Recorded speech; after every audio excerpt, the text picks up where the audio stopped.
Hello, everyone. I'm going up and to the right.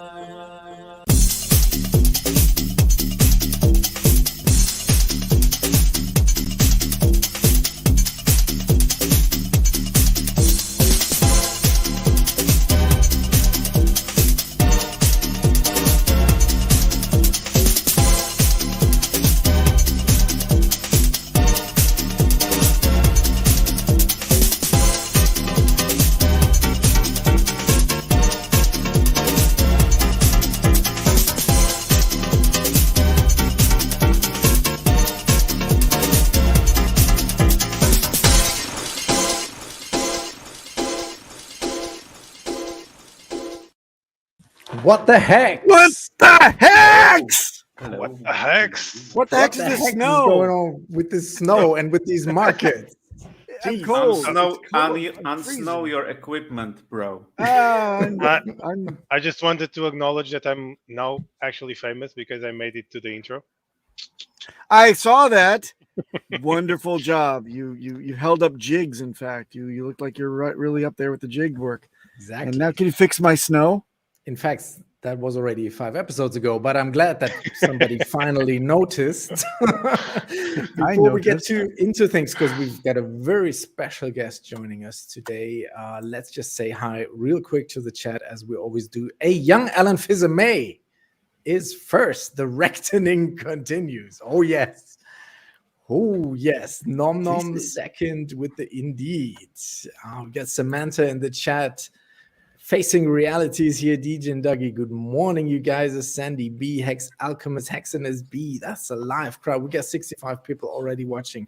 Side Effects is here. David Lee is here from the Texan token fam. Hex on air. JFK666. DJ is going to be so mad because his mood is always linked to the price. Finally, somebody who understands me. I'm not crying. I'm mad. I'm just angry. He's the angry hamster. He's not the mad hamster. At this precious waste of time. So welcome everybody. Yeah, it is. Full circle. Woo! You all know what's going to happen. You know where it's going to go. So no, we've been on Mars. We go back to Moon just to go to Saturn. That's kind of what we do. So. And yeah, that's my whole thing. But anyway, welcome to What the Hex episode 20, or as Peter likes to call it, the Cryptomatic Show. But not today, because today I never said that. What the hex is that about, Peter? What the hex, Peter? Am I supposed to be angry at Peter or DJ Cryptomatic? I don't know who I'm supposed to be angry about. Why not both? Both of you guys. What the hex? Well, we've met. At least we've met in person. And another gentleman that's coming on the show right now, I've also met in Las Vegas last year. He is a famous co-streamer in the Pulse and Hex ecosystem, the co-founder of the Texas token at Texan.cc. Texan token, exactly. Yes. Not Texas token, the Texan token. Not taxes token. My friend, the wonderful, the beautiful Mr. CryptoHeartbeat. What's up? Hello. Hey! Welcome to the show. Thanks. How are you? Heartbeat. Good to see you. DJ Cryptomatic, Papa B, good to be on with you. Peter, Elmire, Hello. good to see you. Good to see you. Nice to speak Good to with see you you again. for the first time. Long time. Yeah. Live. CryptoHeartbeat. Yeah, CryptoHeartbeat, you and I were on a stream together about a year ago, I want to say. And I said to you then, y'all come back, you hear, and you heard. That's right. I came back. It's Very great to be with nice. you guys. Thanks for having me on. I appreciate it a lot. No, that's been a long time coming, and we really appreciate you joining us. How are you feeling these days? Isn't this crazy? I mean, 2 years we've been talking, we've been shouting it from the mountains, PulseChain this, PulseChain that, when launch, when testnet, all this stuff. And then finally now it's here, you know, everything we ever said on this show, what you said on your shows, it has come true. You know, with the FUD, people say, oh, Richard, we're never going to launch this. And we were always saying, of course he's going to launch it. Launch it when it's ready. How are you feeling? What is going through your like emotional being these days? Well, Where are you at? yeah, it's time. It's exciting. To me, timing is everything. And Richard, I swear he has a crystal ball. But it reminds me, when I first got into Hex, I literally saw it on a television ad at 2 a.m. And that's old man CryptoHeartbeat can't sleep, and so I see this thing that says, "Would you like to be rich?" And what's funny about it is I was like, "Yeah, I would. That'd be great." And it was Richard's voiceover. I knew nothing about anything, and I started watching Hexo on D Live back in the day, and we would watch every day at the end of the workday. Ray and I would. And what's crazy is I remember people's attitude there before Big Payday. And they'd been waiting for a year, but then had waited 2 years prior to that. And so what's really interesting is this is a cycle again, but it feels that same excitement that I got from Hexo and everybody back in the day of, hey, this anticipation of something. Big Payday came and everybody was like, oh man, the dip. And here we are. So it's funny that actually the irony of today and what the market's doing, and just we've seen it before. We don't have to worry about a thing. That's interesting you say that, and that's one of my questions I have for you, actually. I want to praise you on your persistence for always, holding up the flag during all this time and this fought. What do you think did it for you, or why did you always keep like a positive mindset? I kind of said this on this 48-hour stream that Maddie did last weekend. Most of us who've been here from the start, from the really day one AA adoption amplifier start of Hex, we've been through 1.5 years literally waiting for Richard to launch Hex back then. And I've been on other shows where people ask me, what much risk, what must happen, or what must Richard do for you to lose your faith in the PulseChain price? I said, no, I'm not losing my faith. I know this is going to launch. I know this will happen when it happens, because we had already this live through proof of how Richard is acting and behaving. But you coming a bit later, still early, but a bit later than many of us. What did it do for you? Why did you not lose faith in the launch of Pulse? It's a good question. I think, well, one, you have to be optimistic to be in crypto, right? So it's very difficult to be a pessimist in crypto.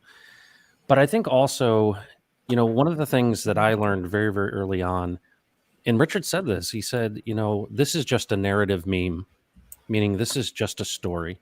And if you think about really what drives crypto, it's community and adoption, right? More buyers and sellers. So I keep it super simple. And I understood that from the beginning, is that, if we get out there and chop wood and you're on your 20th episode, and, I've done like 500 videos now in the last 2 years, I know that if I continue, other people will continue. And I know that it's not actually about, price chart. It's about the growth of the community. And when I looked at Hex and I saw it growing just constantly, more stakers, more users, I realized, hold on, I have an effect on that, even though it might be small and hard to measure day to day.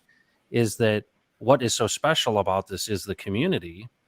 And, coupled with everything now, of course, what keeps me going now is what I see happening in the world that is literally antithetical to what, DeFi and crypto is all about. And so to me, the stakes are even greater now, because the fact that if we don't have this vertically aligned ecosystem that is in the vision of Richard Hart, we may not have a shot to be able to have freedom and sovereignty to buy and sell.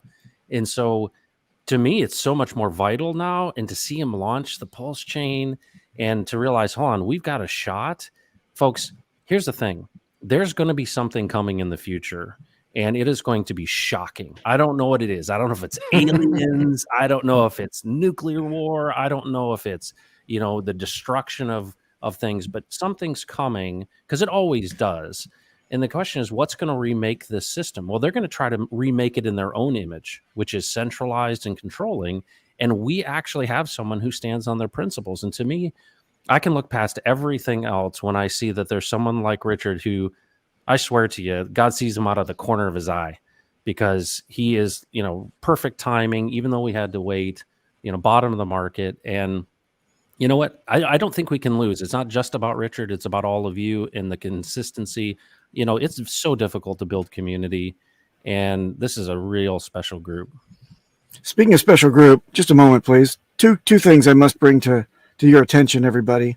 Number one, 20 episodes from the hard fork. We've put in our time here, over 220 episodes on another show, and then we decided to open up our own shenanigans over here in this Wake Up Hex thing. But that's number one. Number two, DJ Cryptomatic, please deposit into the swear jar for Mr. CryptoHeartbeat. I believe I heard the word folks. Yes. That's one ink token right there. That's one ink goes into the one ink in there, jar. Please. Yes.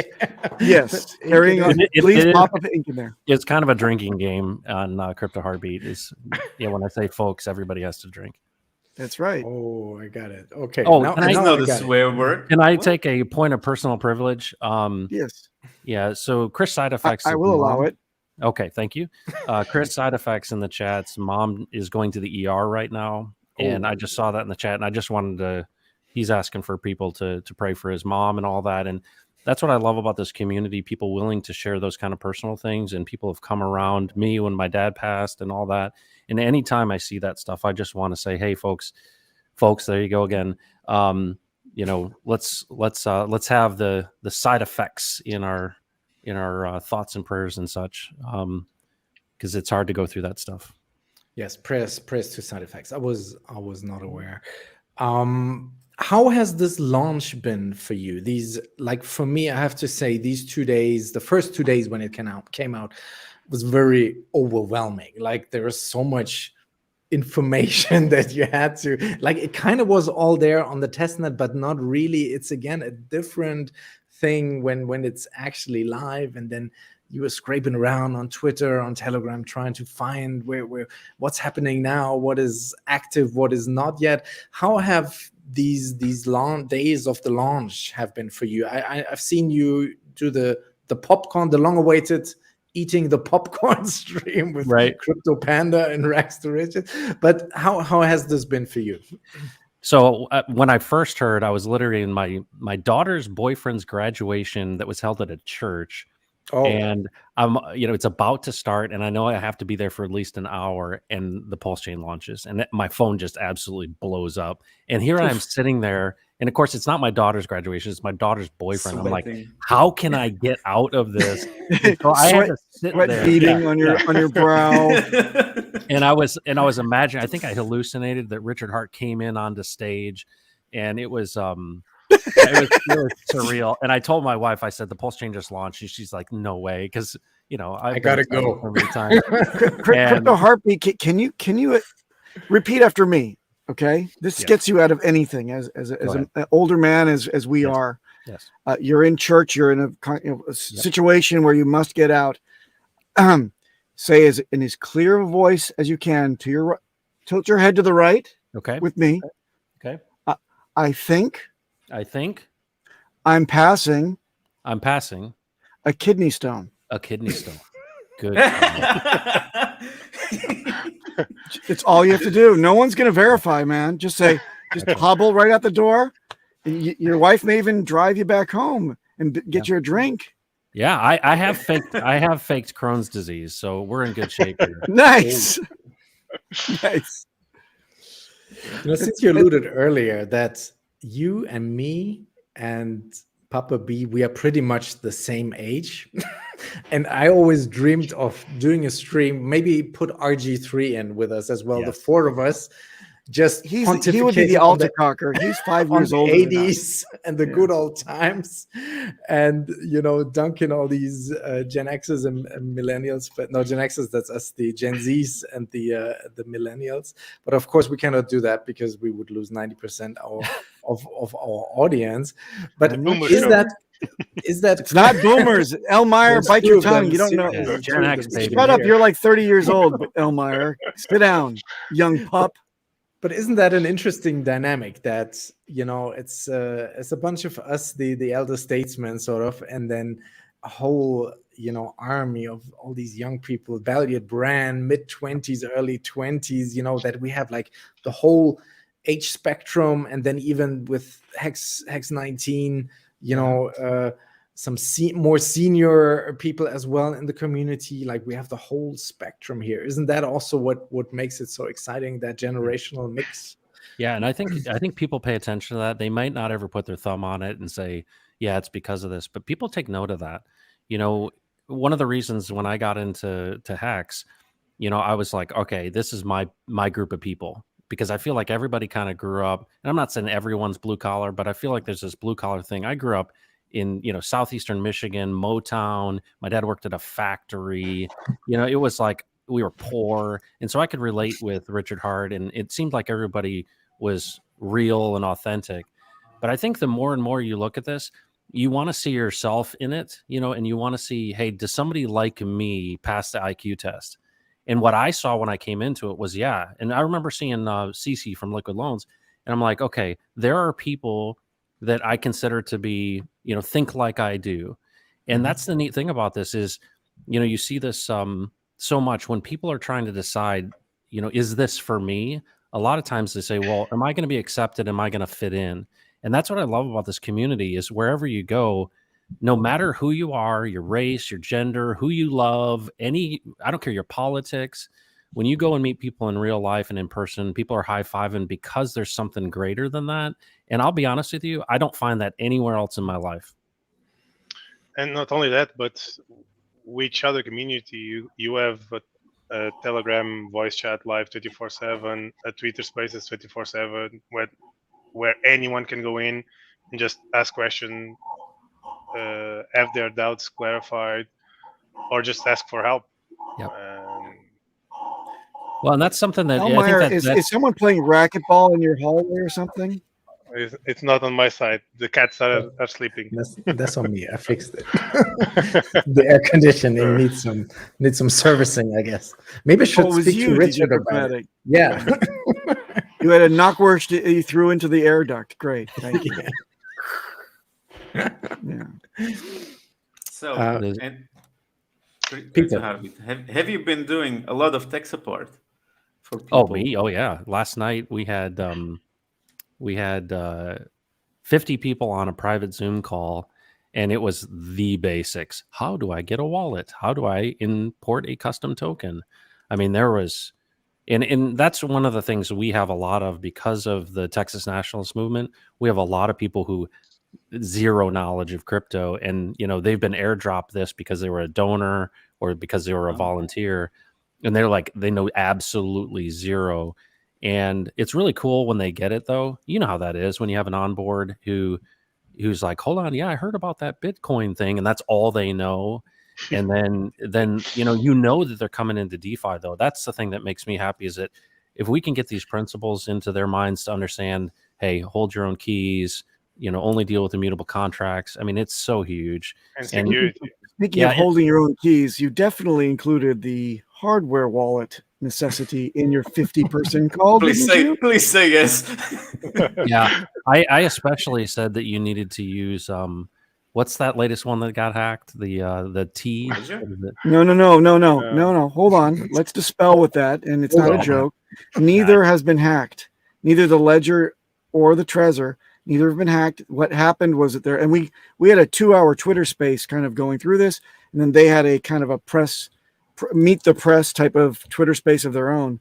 Good. But they rolled out a bit of firmware and a service that you can opt in for that would allow the company to extract or allow the device to shoot backwards the keys in a sharding fashion to 3 different companies for safekeeping, because after all, you're too stupid and irresponsible to keep your own keys. But you don't have to consider that with Trezor, nor do you have to consider that with the Ledger Nano S Plus, nor the S, which is a defunct product. But anyway, it's not.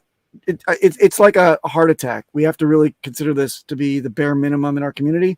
Matty Allen's stream, he did a poll. How many people have hardware wallets? 35 people said no. 35%, rather. 35%. I thought that was very high, but it's the reverse of where we started. So the previous year, it was around 59, 58% that said that they didn't have it. So this time it's totally flipped. So we're doing a good job, but we have to do better. And CryptoHeartbeat, please tell me that you're covering this as the basics on your chat. Oh yeah, absolutely. Beautiful. Yeah, And absolutely. It's important that people understand. Sorry for cutting you off. It's important that people understand that I could send you a file to every one of you that is on the Telegram chat and talking to me and saying that you only have MetaMask. I can send you a file with Mars Stealer malware, and I would get your seed phrases. It's as simple as that. It's not like we are not making a big cabal in pro hardware wallet because we like to make money somehow out of it.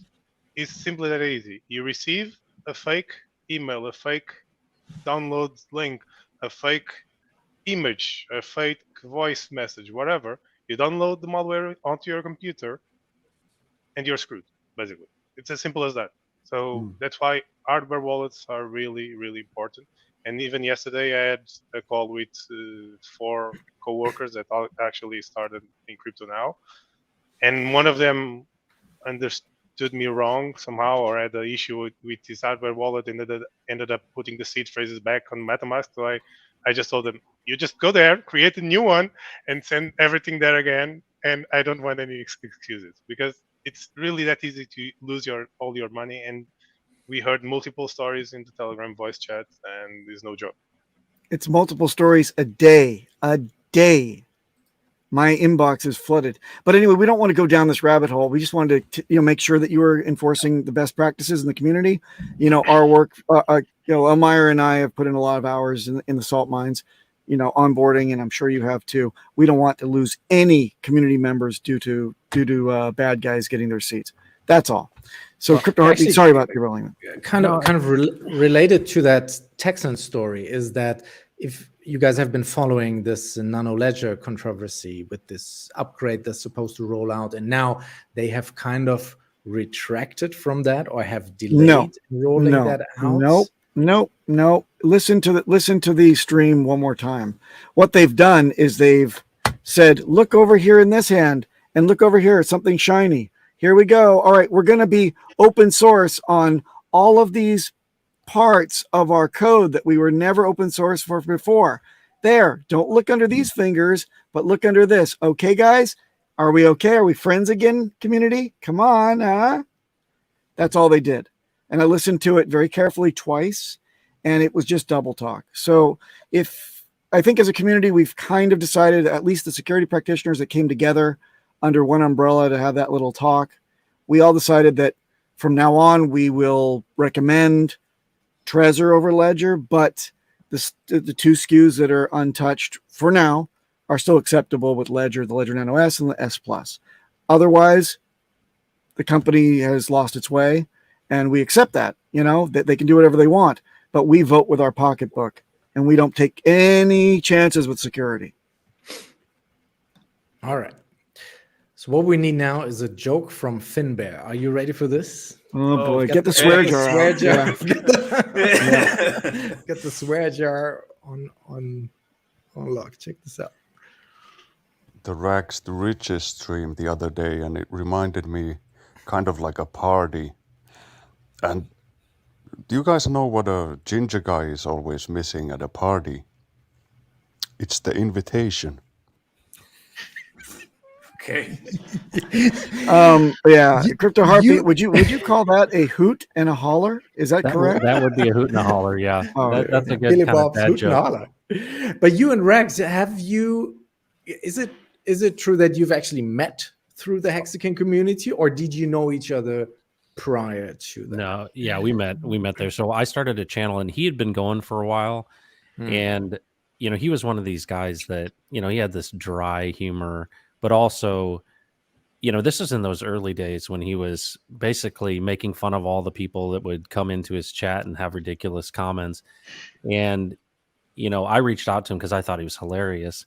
Yes. And he thought I was just some straight-laced old guy. And he basically said, the only way I'll stream with you is if you shotgun a beer with me on stream. So that's how we first met. So he was one of my first interviews. And he was kind enough to come on my stream. Really, probably one of the first I ever did.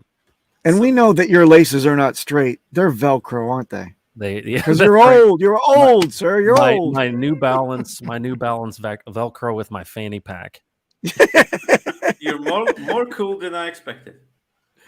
Thank you so much. Now shotgun that beer. Tell my wife that. Yes. Yeah.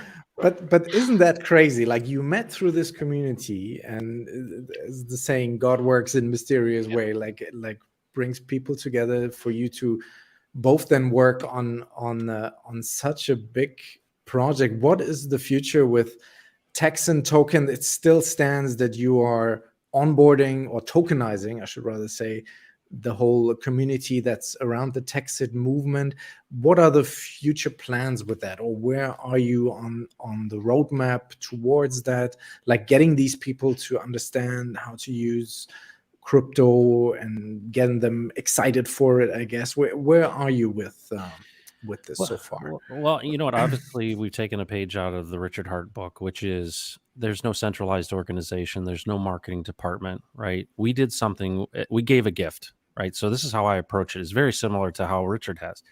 Hey, I put in the work. We told you how this works. We're giving you, basic education. But if you don't take responsibility for it, it doesn't become anything. And that's how we approach these things. Because one of the things, a principle that I've always subscribed to, is that people support what they help to create. And if you don't let people create things, they don't own it. And so I think the big mistake people make is they're like, look what I did. I got into, in my closet and I built this incredible thing in here. And then they're surprised that people don't like it. You can't work things that way. The way things work is that people have to have their fingerprints on it. They have to see their responsibility. And it's just like Papa B, right? How incredible is it that there's someone who says, I'll take all of this pressure of dealing with everyone's sob story about losing their keys, but there's someone who's asking for no money, who's handling every single one with grace and with support, and there's somebody in the community that's willing to do it for zero. Yes, that's service, right? So what is the characteristics of this community? We don't take your money and we serve you. Why? Because we know that if everybody plays the role that they're kind of designed to play, this thing grows. And that's, you look at the SEC stuff, right? Everybody thought when the SEC stuff, oh, it's over. It wasn't even a blip. And that's to the community saying, listen, it's like William Wallace and all of his warriors. We hold. We're not going to be rattled. And that's the thing I think is incredible is I think a lot of people, that don't have this kind of personal connection community. And like every time, Papa B, that you help somebody and they're like, oh, thank you so much. And it's happened so many times for all of us. You don't realize that goodwill and how valuable that actually is, because people don't forget it. They do not forget it. And that is like, hold on, this person didn't want something for me. They weren't trying to hustle me a product. They weren't trying to sell me something.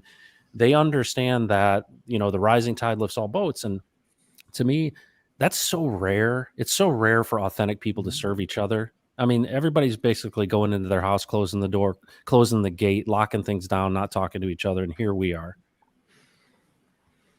It's beautiful. It's beautiful. It's true. And it's been even better now that PulseChain launched, and we are seeing everyone trying to help out people with fees that they didn't sacrifice for Pulse, and need some Pulse to do their swaps in the Twitter Spaces, in private decentralized contract that people created just to help out, or just giving them away to whoever asks on Telegram. So the community just came together and tried to work things out and find solutions for people so they can participate in a fair manner like we all did. So yeah, this is a total community of brothers and sisters as well. And our biggest export is our Hart, right? Yeah, I don't see anyone just creating a new blockchain and we go there, oh, can we have some tokens just to trade? Well, go buy them. That's what they'll probably say. Oh, go screw yourself. Not us here. That's what makes us different. Yeah, even Das Baum said yesterday in Green Room that he told us his experience, because everyone can see him being an admin of more groups regarding Pulse, and a lot of people want to make deals with him. So yeah, and then there's Kinetics who shows up and then doesn't show up. and then walks off. Sorry, I had a baby crying. She Oops. snuck out through the doggy door and she was crying out in the yard. So Listen, we've covered this. You're supposed to say, "I think I'm passing a kidney stone." Yes. Then you walk I'm off. passing a kidney stone. I'll And be then right take back. your And leave. careful Yeah. with the no swearing today. That's right. Well, no problem here. So won't have an issue for me. I just wanted to praise CryptoHeartbeat publicly here. He's been probably one of the most profound community members. Wasn't here at the beginning, but has definitely become a staple of our community. And he is just, it's obvious that he cares as much about this community as anyone in this community does, maybe even more so than Richard Hart, in my opinion. Being of similar faith, I believe that it's the principles, the foundation, the cornerstone of why he cares for everybody so much in this community. And I think he's 100% correct. Like, what other meetups have you ever gone to where everyone's just happy to see each other, high fives everywhere? So happy to have him along on this journey. I love the ideas of the community building with Texan token, and you guys don't be sleeping on Ophir and the gem effect. So you guys, that is still the donation phase is still available for that. So don't forget about that, guys. Don't be sleeping on it. I think that there's going to be a huge opportunity there, bringing in other communities from around the world. Philippines, as a percentage wise, as a ratio of their population, are more into crypto than even Americans are. And so I think it's smart to be bringing people into the PulseChain and into our community through other means. And so hats off, my friend. Hats off. I really appreciate everything that you've done. Super, super happy to be able to associate myself with you. And you bring up this community, brother. So thank you. Just want to publicly praise you for what you do. Thanks, dude. Wow, that's really Absolutely. nice, Connecticut. Well, and that's super kind, and that's the test of our effectiveness, right? Is that people are willing to participate in this way and care for one another. Because here's the thing, I believe 100% that the crypto and DeFi is the alternative to this CBDC system. And, when everything hits the fan and let's say the dollar fails or whatever collapses under its weight of kind of an imperial America, we're going to see people really locked down, whether it be another crisis or whatever it may be. And this is going to be the means by which people are forced into the government wallets. And here we are. We've been slogging it out, telling people, hey, listen, great community. We've got an alternative vertically aligned ecosystem. This is where you can transact without having to take a social credit score and a government ID. I mean, you could even extend it to say this is the mark of the beast. And I go, all right, that's worth fighting for. And to see Richard Hart ahead of time saying freedom of speech before really the censorship was obvious with the Twitter files, talking about freedom of movement, obviously in the midst of the Charlie 19 thing. And now I believe he's going to be really talking about privacy, because that's a huge piece of what's coming. And Richard Hart will not compromise his principles. He might do some crazy things just to get attention. But one thing I am confident after 1,000 hours of watching him is he truly is an advocate for people. And he knows, he's smart enough to know that, he works in the principle. Give away what you want to receive. He gives it away. And he doesn't win unless we win. And that, to me, I just get it fundamentally. And so anything we can do to support that, because what's interesting, and this is something, remember being in like middle school and like they're picking teams and, the coach is like, all right, and these two like popular kids get to choose teams, right? And there's all these kids standing around. And of course, you're hoping you're not picked last. And I feel like what's amazing is there's such an important part of community, because so many people that I've met in the Hex and Pulse community are potentially the people that weren't picked first, if you know what I'm saying. And it's like, hold on, where do I fit in? Do I have to be some banker out of New York? Or no, you don't. You can be a regular person who drives a truck and you have a place to be. And that, to me, is the essence of the meek will inherit the earth, is those that are not super confident. Those are the ones that aren't up front are going to be lifted up in this because we do it together. And to me, these are what the great movies are written about, right? The Bad News Bears, DJ Cryptomatic, and the Mighty Ducks, and Yes. it's the overcoming of obstacles, and everybody loves an underdog story, and that's what's so great to see with the PulseChain is we're starting to get the credit. Crypto Heartbeat, are you just a moment, just a cotton picking moment, as they say down in Crypto Heartbeat's neck of the woods. Crypto Heartbeat, I am very interested in your run for the presidential campaign. I believe that there were a whole bunch of people that said that if there was any Hexican that could make a good go for it, you would be their nomination, at least a write-in vote. So I'm looking forward to that. Are you also raising funds for this? Are you going to announce soon for your going? And what party will you declare for? Please tell all. Yeah, so if I were ever to do anything in politics, it would Breaking be news. if there was a new Republic of Texas. I would never do anything within the United States. I see. So you're going to be the president of Texas. I have not said that, and that is not. We're 2 years away from the Republic, and that's 2 years away from actually getting things, done. So, what's so cool about all of this is I literally had a call yesterday with the leadership at the TNM, and the session in Texas is closed. They're only in for 140 days every 2 years, which is unique in and of itself with Texas. And basically keep the politicians out of the House. It's actually good for Texas. But this next go around, if I look at 10,000X in 623 days with Hex, let's just say the same experience that Hexicans had, the Texans have. What would happen? Let's just, use the scenario of, sub pennies to 52 cents. And the people that have been a part of the Texas nationalist movement or people that believed in the Texan token, let's say something miraculous like that happened. All the candidates that we'd want, basically, we all know that if we finance the revolution, it's the only way it's going to happen. And to think that we can do that in community, to me, this is a really powerful idea, because what are we really trying to do? We're not trying to separate from America. We're trying to preserve what was great about America in Texas. This is not, this whole thing has gotten off the rails. And so we want to reboot the system. Literally hard reboot, kick the cord out of the wall and say, no, the family. We need to defend the things that have made the civilized society strong, and all of that stuff is eroding. And so, to me, that's the mission right now. And so, to me, I'd be much more interested in financing the revolution than participating in the policy. I'm not a policy guy. I'm a take the field guy. Yeah, that's what Ben Franklin said, man. Yeah, whatever. I think it's the right approach. Yeah.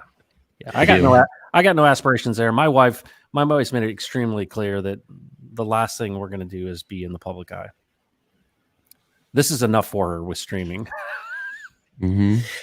Speaking of giving, actually, another initiative that you tried to get off the ground in the early days of your channel was the Compassion Cartel, right? Yep. And please correct me if I say this wrong. So any community member who sacrificed for the PulseChain sacrifice back then was supposed to keep 1 million pulse aside for a future charitable cause.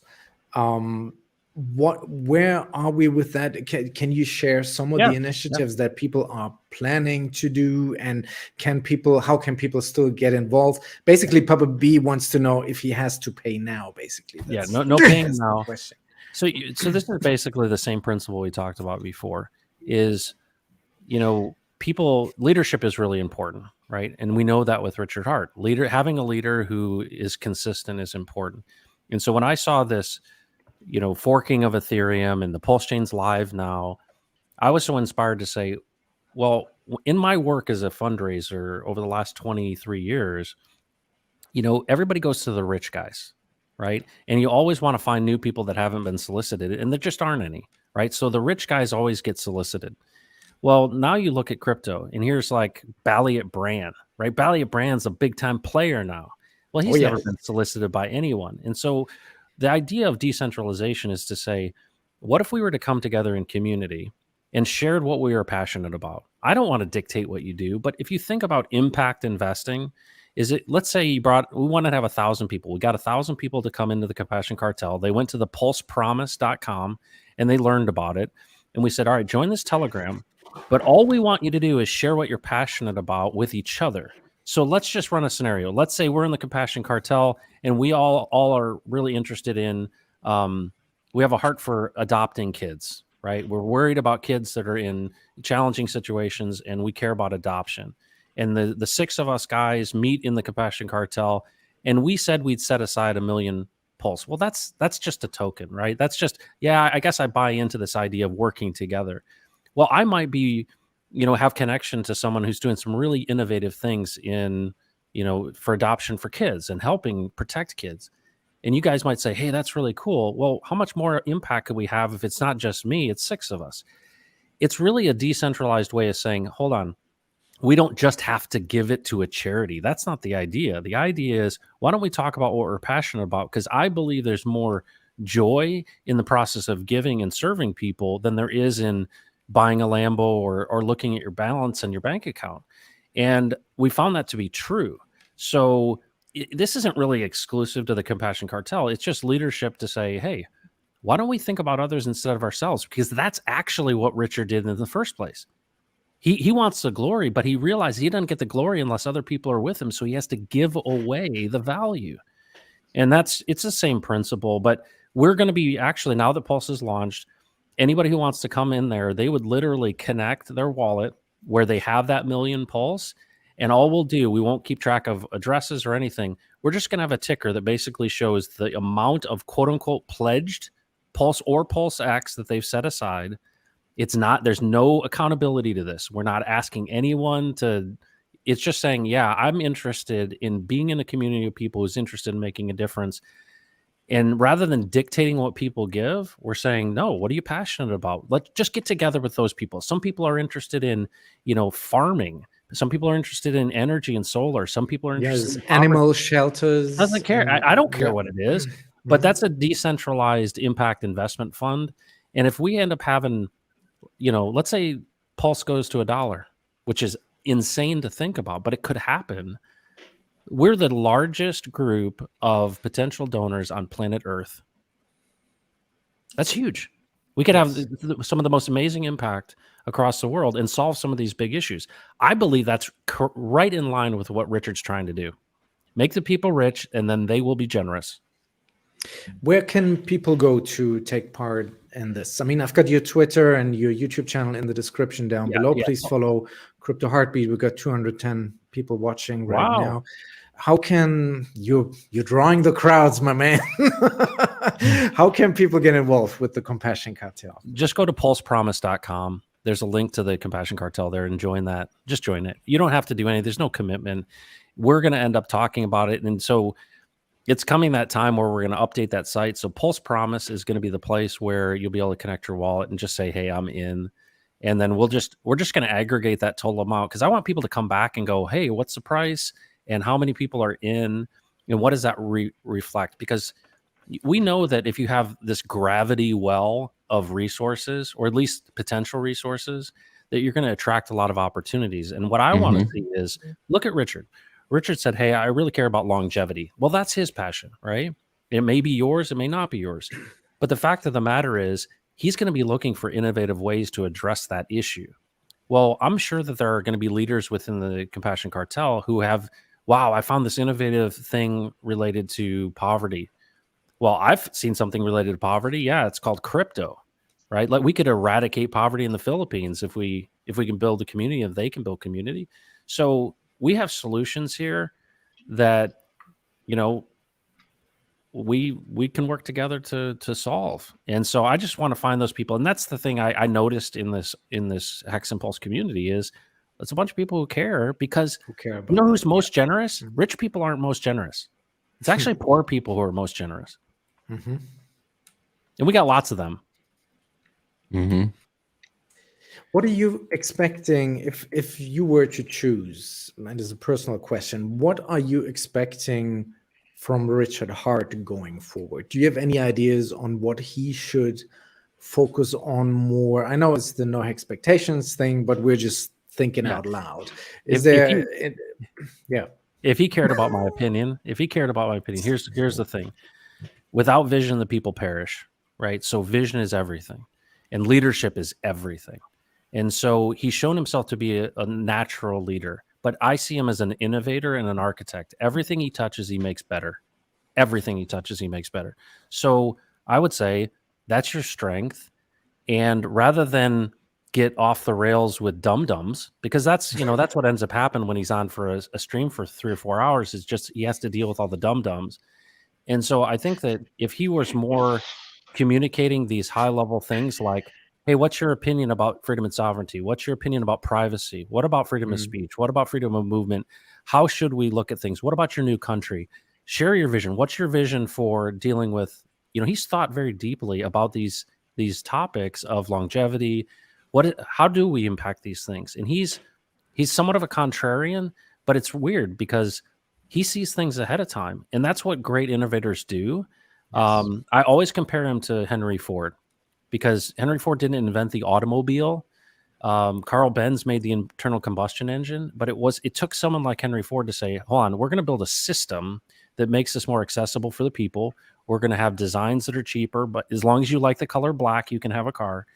And that's Richard Hart, in my opinion. And to me, I think the glory that he's going to receive is because he's going to be, I think when history reflects on Richard Hart, he will be a significant person in this century. Why? Because he led with principle and did not compromise, and really was the force behind true DeFi. He's literally the leader of the cypherpunk movement, in my opinion, to hold that, because everybody else is selling out. I miss his 8-hour streams. I know. I miss any streams. When the hell is he gonna stream again? Yeah, I'm on with Papa B. Like, where is he? Come on, man. I love to hear his rants about random topics that people just threw at him in the chat. And did you see this picture which leaked today? Have you guys seen this? It looks so comfortable. Oh. But this is the room, right? This has all these things. Or maybe it has been rearranged for the highest of stakes. I wouldn't know, but it has all. It has all. It's the room. It's the room, because it's the actual room. Like the point where the camera sits.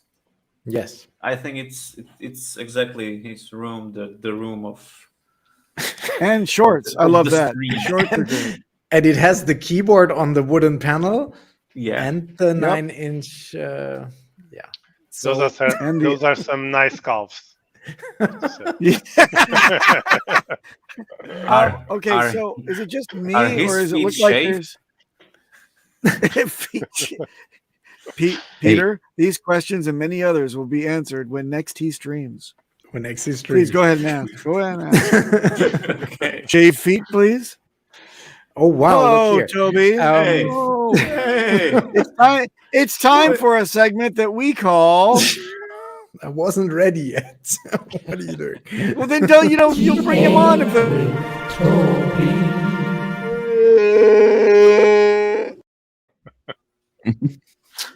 And with Toby, what is happening? Like the whole market is on fire. What is going on? It's Armageddon, boys. We're not panicking. Nobody's for the explanation. Yeah. So basically, I can just get into the technical parts, and then I can give my my sentiment on why we are where we are. So as we spoke about on Thursday, this magenta channel, if it was indeed going to be a breakdown, bam, bam, bam, here we are, and broke through the horizontal resistance at 1.9, and then almost got down to that next target at 1.42. And got a nice rejection off of that. I don't know who else might have had some limit orders in there, but I know a guy that maybe got some filled. So I think that was personally think that was a great buying opportunity, not financial advice, of course. And you can see we almost did the full measured move, which would have taken us right to that horizontal support. Further down, which is like the super strong support, in my opinion, would be the bottom of that white wedge. So I think now it's just a matter of working our way back up through the horizontals and ideally back up here to the top of the white wedge to get a proper breakout.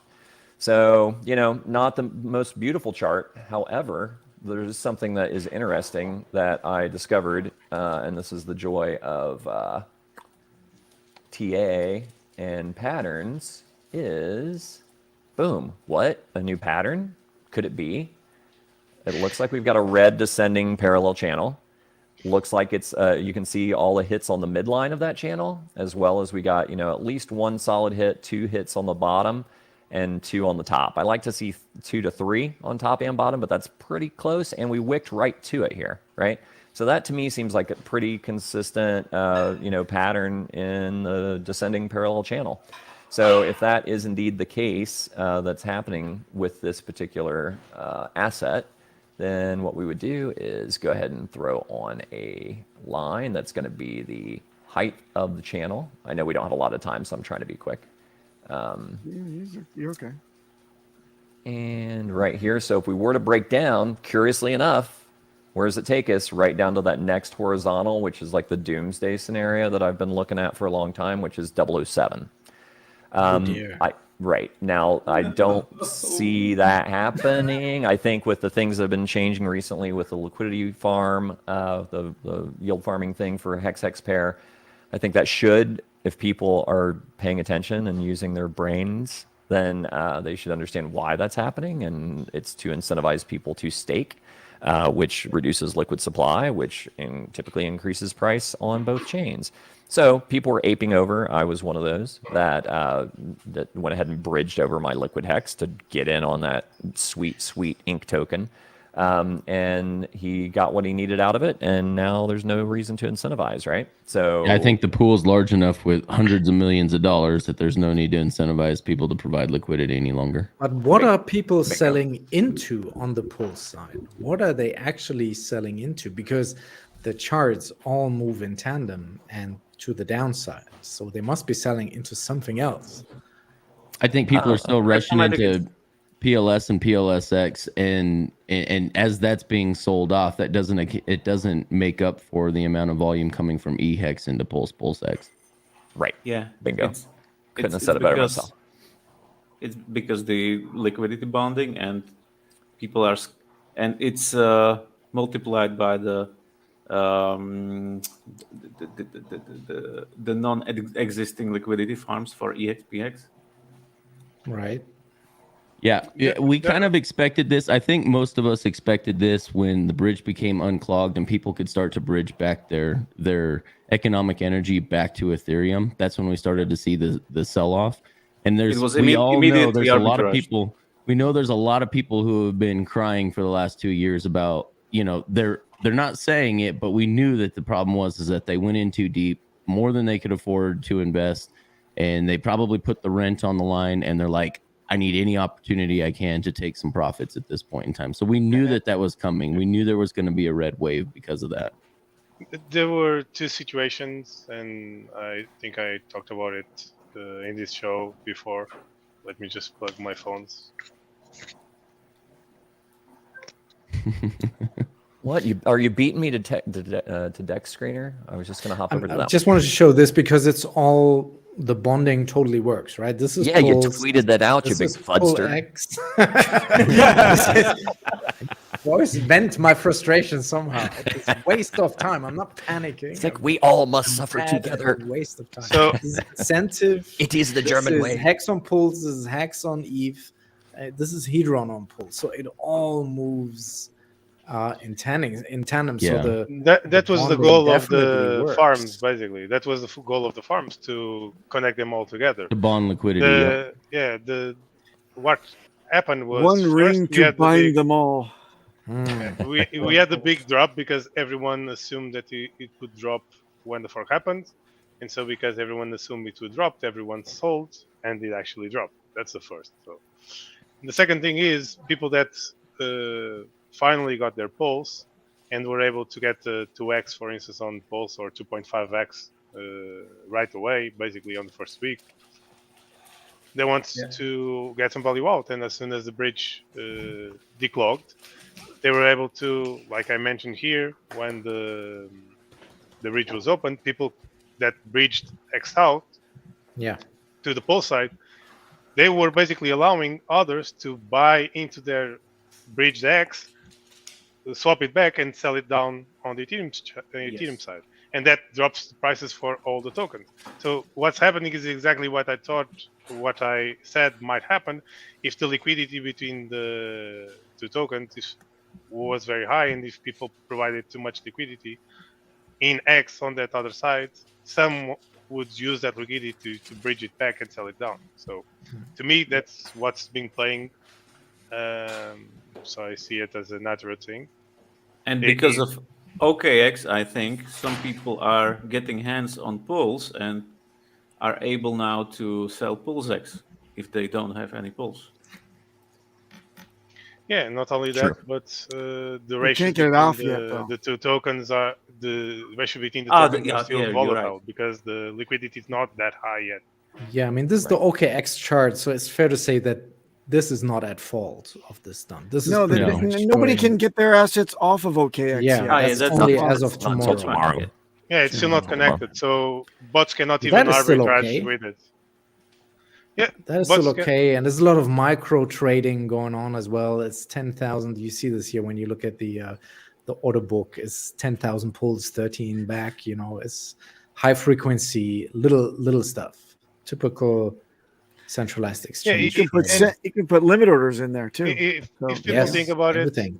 if people think about it, it's not like a normal token being exchanged, because this time no one gave OKX or any other centralized exchange a big chunk for them to list us. Nobody paid them a fee for them to list us. So the volume will increase naturally as more people flock to OKX to actually trade Pulse.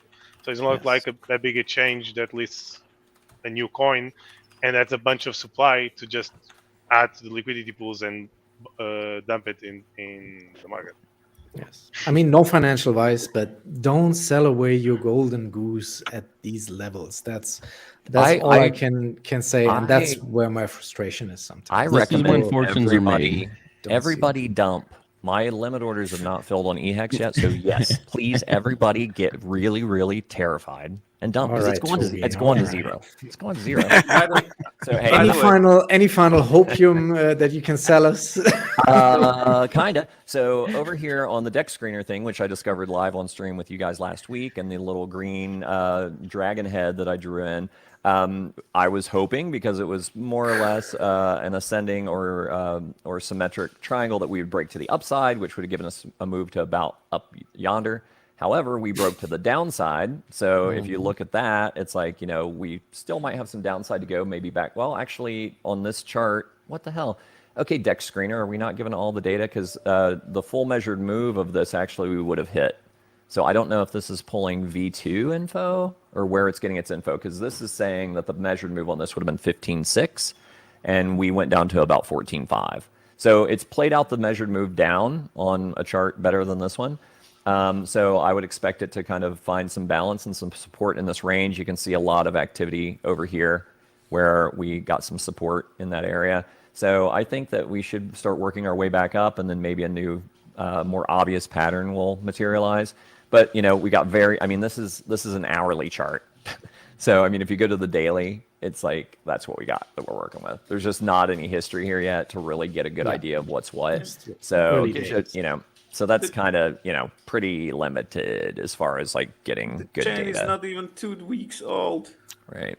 It looks like a little pony head or something. But yeah, so I mean that's kind of the gist of that, and it's like, I'm not concerned. I'm actually going to do another wire here in a minute to see if we do push lower and get my low limit orders in just to snap it up. And send one for me too, Toby. Toby, Yeah, Toby, right. Toby, I no think financial advice. I think the price for EHEX is being set on the Pulse side, because that side has the majority of the liquidity. Sure. Yeah. Right now, the liquidity on the Ethereum side is so low that I'm seriously considering adding myself liquidity, because just one or two guys are racking all the fees. Don't tell my secrets, Elmire. Well, the nice Where thing do you is, think that wire is going, bro? the nice thing about liquidity, yes, there is impermanent loss, but if it sloshes back and forth enough, you make up more than make up for that in fees. But you're also DCAing in towards the bottom and DCAing out towards the top. So there is some game theory there if you guys are willing to go down that rabbit hole. Yep. And then the thing that I've shouted all over Twitter is that, the thing that people don't think about, there's billions of dollars locked on the Ethereum side for 15 years. If you think that the sharks and the whales are not going to defend that price, then you are not using all of your brain. I would not be surprised to see the sharks and whales in the ecosystem start to buy up all that Lambo or Ferrari HEX because the fees are so high. You have to transact with a lot of it to make it worth your while. And at these prices, I think they see, maybe they're waiting for that level that you were talking about, the doomsday scenario, Toby, but I don't think they'll let it sit there for very long. Like you said, they've got billions of dollars invested in this already. So why wouldn't they go defend the price and maybe have an opportunity but with to gobble up that, more the of whales only become stronger and larger bags and more powerful. So y'all are doing it wrong. But not only that, we are already seeing the APY on the Ethereum side to start to be lower than on the Pulse side. So everything we've been saying for a while is starting to happen. So and lots of emergency and staking, 3 million again today. So the payout these last but they returned. They returned. I don't know. They wanted to get some APY on the other side. Huge. And we've already, you got to see that's a pretty big bounce. I mean, that's about 10% off where we wicked down to, where we're already back up to what, 15.8, 15.9, from that little dipsy doodle. And as people, learn from watching shows like this and paying attention on Twitter to like the more educated of the Hexican crew, they're gonna understand what's happening, and it's not gonna not every move is terrifying, right? Not every move is gloom and doom. It's like I don't think Richard likes red candles. He has said publicly many times he wants to see Hex expensive on both chains. He just can't be overt about it because of obvious reasons, right? Speaking of many times, we've hit the ceiling of our 1 hour format. Peter, I will give you 30 seconds to wrap it up. Peter, go. Okay, so can I shout out my sister really fast because she bought this for me for Christmas, and it's like I'm just now getting it up. So thank you, sis, for the Toby 1 Hex. Very nice. Very nice. So, Mr. Crypto Heartbeat, you have the final word. Again, congratulations on everything with your channel. Just 10,000 subscribers. You started in August 21. That's like closing in on the 2-year anniversary. You've been very consistent. 500 videos out, totaling 900,000 views on your channels. Closing in on. He's reading your baseball card, by the way. Yeah. 13,000 subscribers on Twitter. What is the future of your channel now that PulseChain is live? Do you have any plans? Do you keep going? Do you want to add different shows? I know you're doing the Christian episodes with Steve Staggs as your co-host. What is the future of the Crypto Heartbeat channel? Yeah, I mean, I'm going to continue to communicate about this vertically aligned ecosystem. Basically, I'm gonna keep saying what I wish Richard Hart would say, that this is the future for people who want freedom and sovereignty, period. And to me, I'm gonna invest everything I've got into making the PulseChain the opportunity that it really is, which is this is the place we're going to be able to transact when you can't transact anywhere else. And so that'll be the core. I'm going to continue to do Fridays with Steve Staggs. We'll do that tomorrow. But then what we're doing as a team is really just as a teaser. We have connected with the foremost academic on referendums in the world. He's the advisor to 17 independence movements, and is very intrigued with what we've done with the Texas nationalist movement. And so we already have our first next country. And so there's some pretty exciting things that are happening. But our goal is to tokenize the world, man. And we want to do that through people who want to be free.